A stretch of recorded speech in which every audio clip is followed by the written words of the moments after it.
అంటే ఇవి కూడా చాలా టూ మచ్ అయినాయిలెండి. ఇప్పుడు ఒక ఆడియో ఒకటి సర్క్యులేట్ అయినట్టుగా బయట తిప్పుతున్నారు.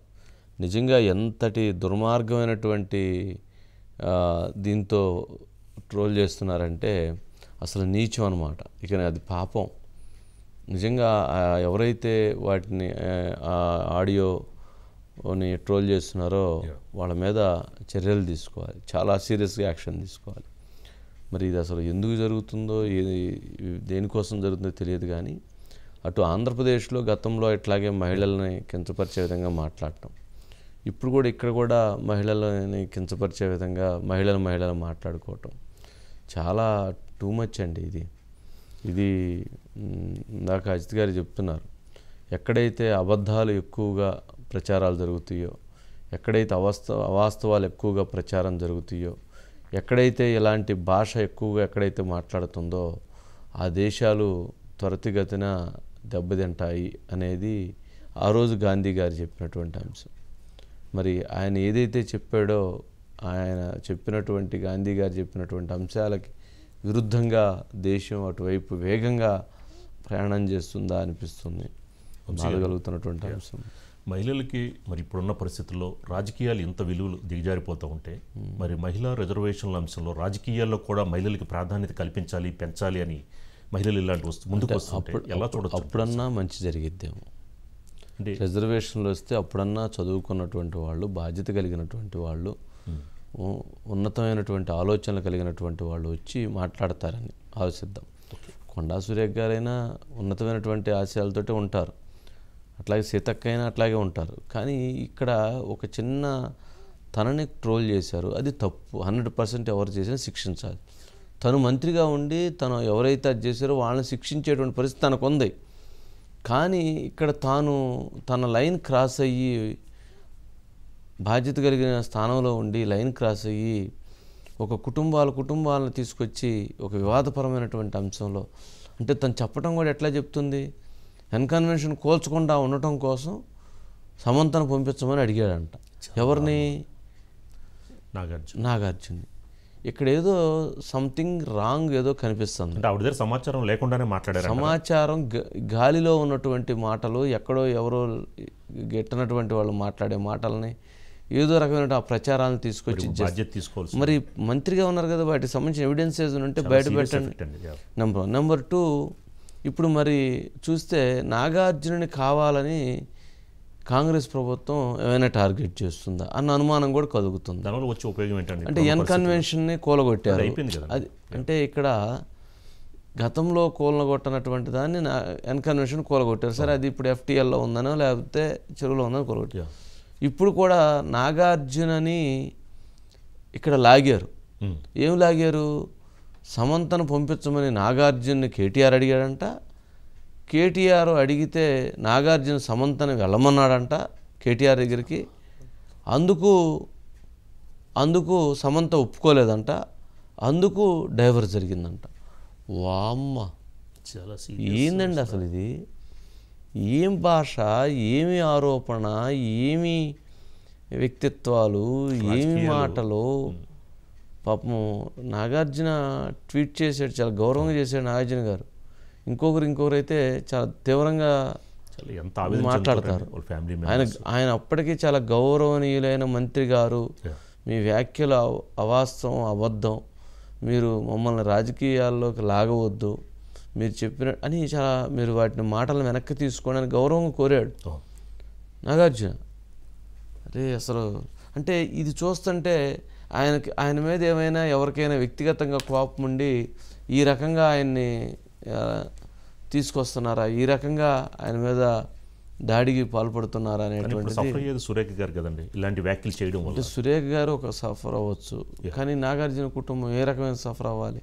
అంటే ఏ రకంగా వాళ్ళని మార్కెట్లో తీసుకెళ్తారు, ఏ రకంగా దాని మీద ట్రోల్ చేస్తారు? వ్యక్తిత్వాన్ని చంపేస్తున్నారు కదండి. వ్యక్తిత్వాన్ని చంపే అర్హత మనకెక్కడుంది? సరే, ఏం చేస్తాం? బైట్స్ ఏమైనా ఉన్నాయి వీటికి సంబంధించి? ఓం గారు సార్, గుడ్ ఈవినింగ్ వంశీ గారు. గుడ్ ఈవినింగ్ అండి. ఏంటి ప్రకాష్ రాజ్ మొత్తానికి సరే మొన్న గతంలో పవన్ కళ్యాణ్ గారి విషయంలో ఆయన రెస్పాండ్ అయినటువంటిది కొంత అభ్యంతరకరంగా ఉన్నప్పటికీ కూడా, కానీ ఈ విషయంలో మాత్రం ఏంటి సిగ్గులేని రాజకీయాలంటూ ప్రకాష్ రాజు తను ప్రశ్నించారు. సినిమా ఆడవాళ్ళంటే అంత చులకన అన్న ప్రకాష్ రాజు సినిమా ఆడవాళ్ళంటేనే కాదండి, మగవాళ్ళను కూడా అదేవిధంగా మాట్లాడారు. మరోవైపు సినిమా ఇండస్ట్రీ కూడా ఇప్పుడు దీని మీద కొంత మాట్లాడేటువంటి పరిస్థితి కనిపిస్తుంది. కొంతమంది రెస్పాండ్ అవుతున్నట్లున్నారు. ఏంటిది ఈ వివాదం? అంటే యాక్చువల్లీ సార్, మరి సినిమా రంగం వాళ్ళని టార్గెట్ చేయడం అనేది ఈ మధ్యకాలంలో ఎక్కువైపోయిందండి. అంటే రాజకీయ నాయకులు వాళ్ళ రాజకీయ ప్రయోజనాల కోసము, సరే పొలిటికల్గా వేరే వేరే పార్టీ వాళ్ళు ఉన్నప్పుడు వాళ్ళ మీద దాడి చేయటము, మాటల యుద్ధాలు చేయటము, ఆరోపణలు ప్రత్యారోపణలు అన్నది సహజం అండి. నిజానికి ఇప్పుడు కూడా అండి ఎన్కన్వెన్షన్ ఇష్యూలో సరే ప్రభుత్వం ఒక నిర్ణయం తీసుకుంది, దాన్ని కూల్ చేసింది. నాగార్జున సైలెంట్గా ఉన్నారు. చిత్రం ఏంటంటే ఆయన ఇస్తానని చెప్పి వరద బాధితుల సహాయానిధి ఏది ఉందో అది కూడా సుప్రీంకి పంపించారండి రేవంత్ రెడ్డి గారికి. వాళ్ళు ఇచ్చిన మాట ప్రకారం ఆయనేమి ఈ ప్రభుత్వం నా కన్వెన్షన్ కూల్ చేసింది కాబట్టి నేను ఎందుకు ఈ ప్రభుత్వానికి ఇవ్వాలి అని కూడా అనుకోలేదు. ఆయన ఏదైతే ఒక గౌరవంగా ఒక ప్రకటన చేశారో, నేను 50 లక్షలు ఇస్తానని 50 లక్షలు సుప్రీం ద్వారా తన మేనకోడల సుప్రీం ద్వారా పంపించారండి. అంతవరకు బాగానే ఉందండి. కానీ ఎన్కన్వెన్షన్ విషయంలో నాగార్జున సమంతాని అడ్డం పెట్టుకుని రాజకీయాలు చేయాలని చూశారు, లేకపోతే నాగార్జునని కేటీఆర్ బ్లాక్మెయిల్ చేయాలని చూశారని చెప్పి ఇంత డైరెక్ట్గానండి. అంటే ఇప్పటిదాకా ఏంటంటే సరే సినిమా రంగంలో ఉండే వాళ్ళ గురించి రకరకాల మాటలు వస్తుంటాయి, పుకార్లు వస్తుంటాయి. అందులో నిజాలు పక్కన పెడితే సరే అవి వినడానికి కానీ మాట్లాడడానికి కానీ చదవడానికి ఇష్టపడే ఒక వర్గం ఉంటుంది కాబట్టి ఇలాంటి వాటికి ప్రచారం జరుగుతుందండి. కానీ ఒక బాధ్యతాయుతమైనటువంటి పొజిషన్లో ఉన్నవిడ, పైగా మహిళ అండి. ఇప్పుడు మన్సూర్ అలీ ఖాన్ లాంటి ఏదో సినిమా వాళ్ళని మాట్లాడాడు తమిళనాడులో అంటేనే బాధపడ్డాం. అలాంటిది ఒక మహిళగా ఉండి మంత్రిగా ఉండి అంటే సమంతాని డీఫేమ్ చేయటం కూడా ఇందులో ఉంది కదా, అది ఎందుకు ఆవిడ గుర్తించట్లేదు? సరే నాగార్జున మీద కోపం ఉండొచ్చు, నాగార్జున మీద ఆరోపణలు చేయొచ్చు, కానీ సమంతాని అందులోకి లాగడము, అలాగే రకుల్ ప్రీత్ సింగ్ని ఇందులోకి లాగడము, అంటే కేటీఆర్ని టార్గెట్ చేయడం కోసం మహిళల్ని ఒక మహిళే అడ్డం పెట్టుకోవడం అన్నది మాత్రము ఈ రోజున చాలామందిని విస్మయానికి గురి చేసిందండి. ప్రకాష్ రాజు లాగానే సమంతకి డబ్బింగ్ చెప్పేటువంటి డబ్బింగ్ ఆర్టిస్టు అలాగే సింగర్ చిన్మయి కూడానండి చాలా ఆవేదన వ్యక్తం చేసింది. కొద్దిసేపటి క్రితం కోన వెంకట్ కూడానండి విమర్శించారు. అంటే ఇలా ఎలా మాట్లాడతారు మరి అంత దారుణంగా? అంటే నాగార్జున్ని టార్గెట్ చేయడం ఎంతవరకు కరెక్టు? మీ రాజకీయ ప్రయోజనాల కోసం మాట్లాడితే కేటీఆర్ని మాట్లాడండి, ఆయన చేసిన వాటిని. ఓం గారు, జనరల్గా ఒక సామెత ఉంటుంది, ఆకొచ్చి ముళ్ళు మీద పడినా ముళ్ళు వెళ్ళి ఆకు మీద పడినా కూడా ఆకుకే నష్టం అని చెప్పని అంటారు అని ఒక సామెత. కానీ ప్రస్తుత రాజకీయ సినిమాల నేపథ్యంలో సినిమా ఇండస్ట్రీ ఆకులాగా మారిందా ఏంటి? 100% అండి. ఇప్పుడు అదే పరిస్థితి ఉందండి. ఇప్పుడు సినిమా వాళ్ళు ఏదైనా కాస్త గట్టిగా మాట్లాడినా వాళ్ళని టార్గెట్ చేస్తారు. బయట వాళ్ళు వచ్చి సినిమా వాళ్ళని టార్గెట్ చేయడానికి కానీ అనడానికి కానీ వాళ్ళ మీద బురద చల్లడానికి కానీ చాలా ఉత్సాహం చూపిస్తుంటారు. దానిని మీడియాలో రకరకాలుగా ఈ ప్రచారం చేయడంతో సినిమా వాళ్ళ పరిస్థితి చాలా దారుణంగా ఉంది. ఎందుకంటే మాట అన్నట్టుగా నిజం చెప్పులు తడుక్కునే లోపు అబద్ధం ఊరంతా తిరిగి వస్తుందని. ఇందులో నిజాలు తెలియడానికి కొంత టైం పడుతుంది, కానీ అబద్ధం ఏదైతే ఉందో అది విపరీతమైనటువంటి ప్రచారాన్ని కాదండి. ఓం గారు, మరి సినిమా ఇండస్ట్రీ అంటే సినిమాలు మనం చూసినప్పుడు సమాజాన్ని మొత్తం మార్పు కోసం వాళ్ళు ప్రయత్నం చేస్తుంటారు. సినిమాలో ఎవరైతే విలన్స్ని లేక ఎవరైతే సమాజానికి చెడు చేసేటువంటి వాళ్ళని వేటాడి వాళ్ళందరినీ కంట్రోల్ చేస్తుంటారు.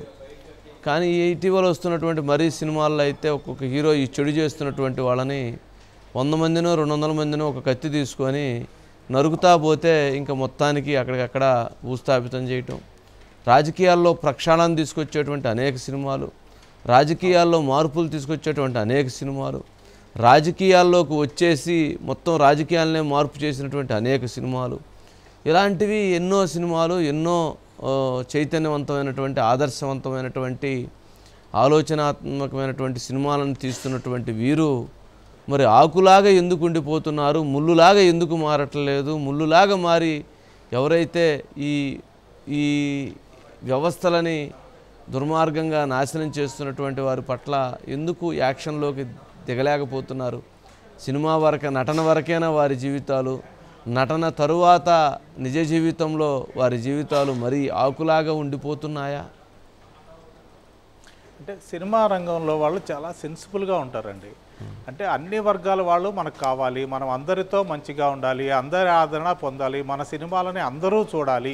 మనం ఒక పార్టీ స్టాండ్ తీసుకున్నా, లేకపోతే ఒక మతాన్ని భుజాన్ని వేసుకున్నా, లేకపోతే ఇంకెవరినో కనుక చేసిన చర్యని మనము ప్రశంసించినా మన మీద ఏదైనా ముద్ర పడుతుందేమో అనేటువంటి భయము అగ్ర నిర్మాతలు కావచ్చు, దర్శకులకు కావచ్చు, హీరోలకు కావచ్చు ఉంటుందండి.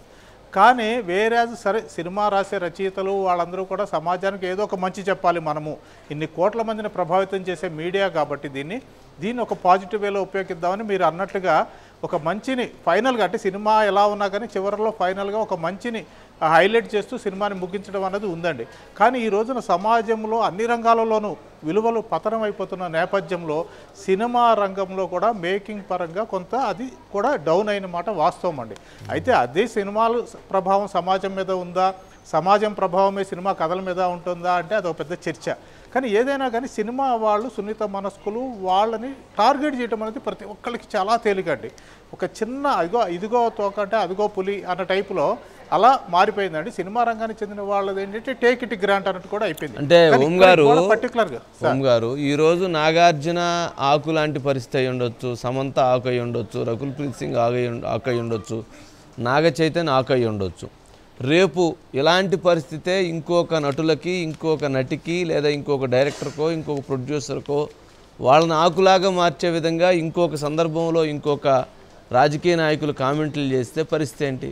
మనం గతంలో చూసాము. మెగాస్టార్ చిరంజీవి లాంటి వారిని గత ప్రభుత్వం జగన్మోహన్ రెడ్డి గారు పిలిపించి వాళ్ళ ఇంట్లో ఆయన ఏ రకంగా బతిమలాడుకుంటున్నాడో, ఆయన ఏ రకంగా అక్కడ ఆ వీడియో చూసిన తర్వాత నిజంగా అసలు ఇంతటి కష్టాలు, ఇంతటి పరిస్థితులు ఉంటాయా?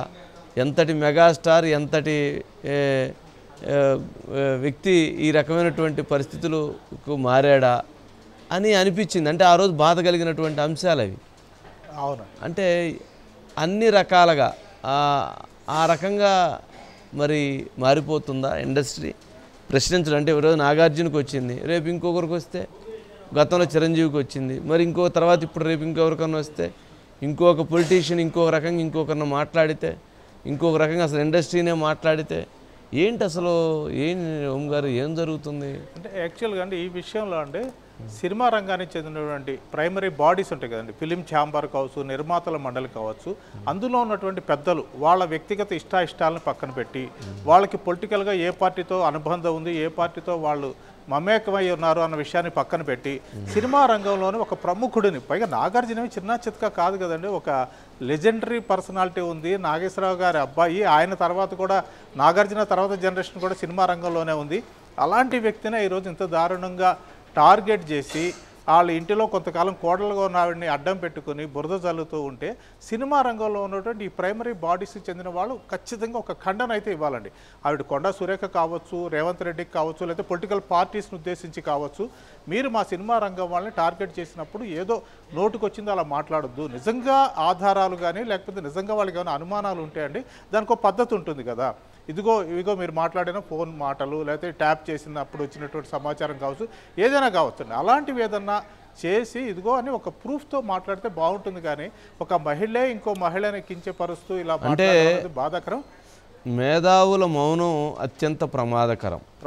సినిమా ఇండస్ట్రీలో ఉన్నటువంటి మేధావులుగా చెప్పబడుతున్నటువంటి లేదా పెద్దవాళ్ళుగా చెప్పబడుతున్నటువంటి వాళ్ళందరూ మౌనంగా ఉండే కొంది, మౌనంగా ఉండటం వలన ఇప్పుడు ఇటువంటి పరిస్థితులు, ఇటువంటి బాధాకరమైనటువంటి అంశాలు వస్తున్నాయని అనుకోవాలా?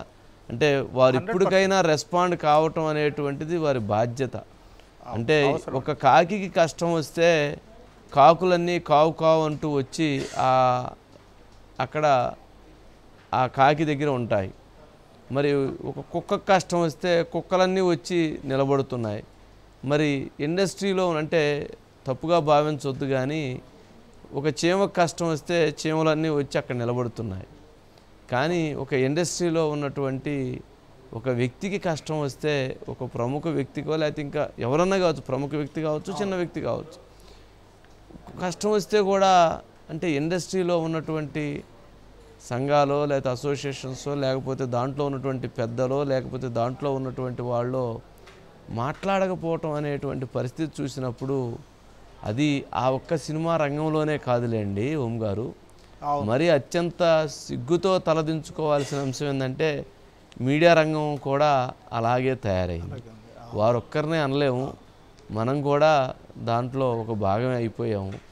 కాకపోతే మనకున్నటువంటి అవకాశం ఏంటంటే మనం మాట్లాడగలుగుతాం కాబట్టి స్క్రీన్ మీద నుంచొని మాట్లాడగలుగుతున్నాము. ఎందుకంటే తప్పుకొని పారిపోలేం కదా, వాళ్ళలాగా తల ఉంచుకొని వెళ్ళిపోలేం కదా, అందుకని మనం మాట్లాడుతున్నాము. వాళ్ళు పాపం మాట్లాడలేనటువంటి నిస్సహాయ స్థితిలో ఉన్నందుకు నాకు మనకి ప్రజలకి కూడా కొంత సిగ్గుగా ఉంది. సిగ్గుగా ఉంది కదండి. 100%.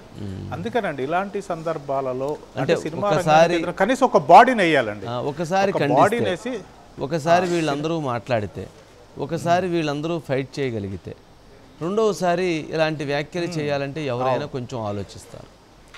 నెంబర్ 2, ప్రభుత్వాలు అనేటువంటివి 5 సంవత్సరాలు అధికారంలో ఉంటాయి, పోతాయి.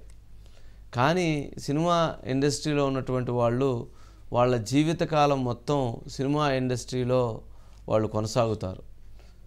మరి అలాంటిది వారు ఎందుకు ప్రశ్నించలేని తత్వంలోకి, అడగలేనటువంటి ప్రశ్నించాల్సిన అవసరంలా ఖండించేటువంటి తత్వంలోకి కూడా రాలేకపోతున్నారని అంటే అబ్బా నిజంగా ఏంటో ఇది. సరేలేండి ఓం గారు, ఫైనల్గా ఇప్పుడు మరి ఏమన్నా ఇండస్ట్రీ అసలు దీని మీద పాపం నాగార్జున గారు ఏమన్నా మాట్లాడారా ఏమన్నా వారితోటి? మీరు పాపం వారు ట్వీట్, నాగార్జున గారు ఇంకా మీడియా ముందుకైతే రాలేదండి, ఓన్లీ ట్వీట్ చేశారు. అయితే సినిమా రంగంలోని వాళ్ళు కొందరు ఇందాక చెప్పినట్టుగా కోర వెంకట్ కావచ్చు, చిన్మయి కావచ్చు, వీళ్ళందరూ కూడా రెస్పాండ్ అవుతున్నారని నాకు తెలిసి మరి కాసేపట్లో సమంత కూడా మాట్లాడుతుంది. నాగార్జున ఫ్యామిలీలో ఉన్నటువంటి నాగ చైతన్య కూడా, ఎందుకంటే ఒకప్పుడు ఆయన భారీగా ఉంది, ఆవిడ అవాస్తవాలను ఇలా ప్రచారం చేస్తున్నప్పుడు ఖచ్చితంగా తన భార్య కాకపోయినా కానీ మాట్లాడే ఆస్కారం అయితే ఉందండి. కాసేపట్లో వాళ్ళకి సంబంధించినటువంటి స్పందన కూడా వచ్చే అవకాశం అయితే ఉంది సార్ వంశీ గారు. ఇప్పుడు ఇది అటు వెళ్ళి ఇటు వెళ్ళి చివరికి కాంగ్రెస్ మెడకి, రేవంత్ రెడ్డి గారి మెడకి మరొకటి చుట్టుకునిద్దా అన్న సందేహం, సందిగ్ధత నాకైతే కలుగుతూ ఉంది. ఎందుకనంటే నిన్నటి వరకు ఎక్కడైతే హైడ్రా తీసుకొచ్చి సంబంధం లేనటువంటి అంశాల్లో తలదూర్చి, సంబంధం లేకపోతే ప్రభుత్వ పరిపాలన అదొక ఇవన్నీ ఒకటి, దాంట్లో ప్రభుత్వం వ్యతిరేకతను కూడగొట్టుకుంది. ప్రజల్లో నుంచి ఒక వ్యతిరేకత భావన వ్యక్తమైంది, పోరాటాలు మొదలైనవి, విమర్శలు మొదలైనవి. ముఖ్యమంత్రి గారి పరిపాలన పైన ఫస్ట్ టైం ఒక ఆ స్థాయిలో ఒక వ్యతిరేకత వచ్చింది. మరి ఇప్పుడు కొండా సురేఖ గారు మాట్లాడినటువంటి మాటలు సినిమా ఇండస్ట్రీ పైన అత్యంత దుర్భరమైనటువంటి వ్యాఖ్యలు చేసిన నేపథ్యంలో మరి ఇప్పుడు ఇండస్ట్రీ కనుక దీనిపైన రెస్పాండ్ అయ్యి దీనిపైన మాట్లాడటం మొదలు పెడితే, దీని మీద ప్రభుత్వానికి వాళ్ళ అసంతృప్తిని వ్యక్తం చేయటం మొదలు పెడితే ఖచ్చితంగా అది కాంగ్రెస్ ప్రభుత్వానికి, ముఖ్యమంత్రి రేవంత్ రెడ్డి గారికి, అట్లాగే కొండా సురేఖ గారికి కూడా ఇది నష్టం జరిగేటువంటి పరిస్థితి అవుతుంది. అది మరింత కాంగ్రెస్ పార్టీని మరింత డ్యామేజ్ చేసేటువంటి పరిస్థితి అయితే ఏర్పడుతుంది అని అయితే అనిపిస్తుంది. వారు కేటీఆర్ గారి వరకు మాట్లాడి ఉన్నట్లయితే వేరే విధంగా ఉండేది. ఇండస్ట్రీ వాళ్ళందరినీ లాగారు కాబట్టి ఇప్పుడు అది వేరే రూపాంతరం తీసుకొని ఈ సుడిగుండంలో మరొకసారి ముఖ్యమంత్రి రేవంత్ రెడ్డి గారికే ఎవరు క్యాబినెట్లో ఉన్న మంత్రులు ఎవరు ఏది చేసినా చివరికి అది ఎటువంటి అయినా కానీ చివరికి అది ముఖ్యమంత్రి గారికే టచ్ అవుతుంది. నిన్నటిదాకా జేసీబీ దెబ్బలో, ఇప్పుడు సినిమా దెబ్బలో, ఈ రెండు మరి ఏ రకమైనటువంటి పరిణామక్రమాలు చెందుతాయి అనేటువంటిది చూడాల్సినటువంటి అంశం. వంశీ గారు, ఇప్పుడు రాజకీయాలు ఆల్రెడీ దిగజారిపోయాయి అనేది మనం ఎప్పటి నుంచో చూస్తున్నాం. ఇప్పుడు సినిమా సంబంధించిన ఆ ఫీల్డ్ కూడా విలువలు దిగజారిపోతున్నట్లు ఆల్రెడీ చాలా ఇన్సిడెంట్స్ వస్తున్నాం. ఈ యొక్క విలువలు పెంచే విధంగా వాళ్ళ తరపున పెద్దలు కానీ, రాజకీయంలో పెద్దలు కానీ ఆ విధంగా చర్యలు తీసుకుంటే కనుక ఎలా ఉండబోతుందంటారు ముందు? అంటే ముందు ఇంకా కూడా దిగజారుతాయి తప్ప ఇంతకంటే గొప్పగా ఉండేటువంటి పరిస్థితులు అయితే మనం చూడలేము రాజుగారు. ఓకే, ఎందుకని అంటున్నామంటే వాస్తవాలకు దగ్గరగా మాట్లాడుకోవాలి. సమాజం మారుతున్నటువంటి సమాజంలో మారుతున్నటువంటి పరిస్థితులు గమనించినప్పుడు ఎప్పటికప్పుడు స్పీడ్గా వెళ్ళిపోతుంది.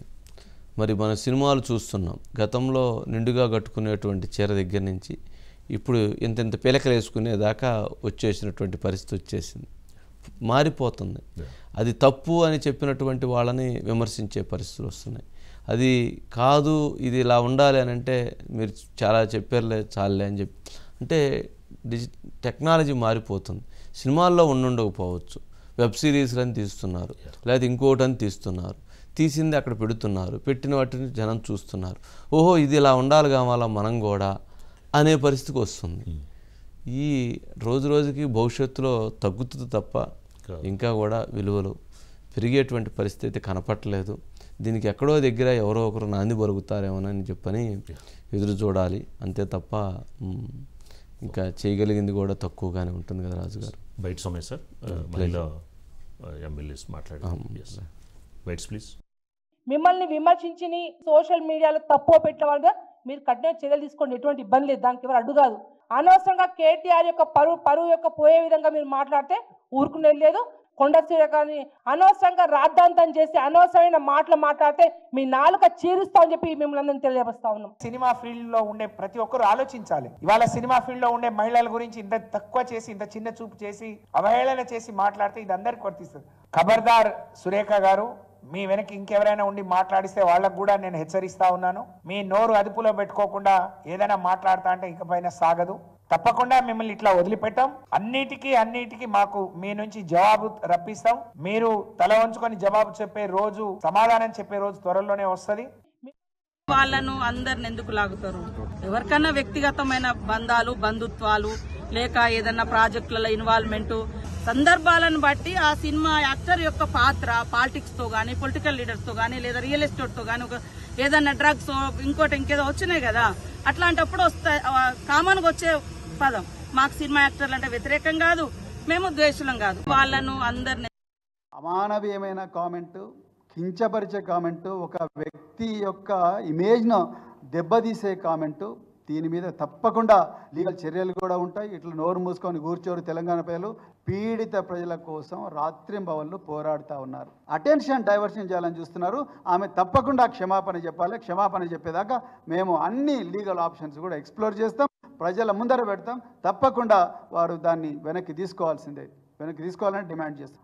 సంస్కారం లేని కామెంట్ కొండా సురేఖ గారు చేస్తున్నారు. మళ్ళీ బీఆర్ఎస్కి వాయిస్ ఇచ్చినట్టయింది, సినిమా ఇండస్ట్రీకి వాయిస్ ఇచ్చినట్టయింది. దీనిపైన కేటీఆర్ గారు స్పందించే అవకాశం ఉంటుంది కదా? ఖచ్చితంగా రెస్పాండ్ అవుతాడు, ఖచ్చితంగా మాట్లాడతాడు, ఆయన ఖచ్చితంగా మాట్లాడతారు. దీన్ని కూడా పరువు నష్టం వేసే అవకాశాలు కూడా ఏమైనా జరగవచ్చు, ఇక దాన్ని ఫేస్ చేయాలి కదా. చేస్తారు.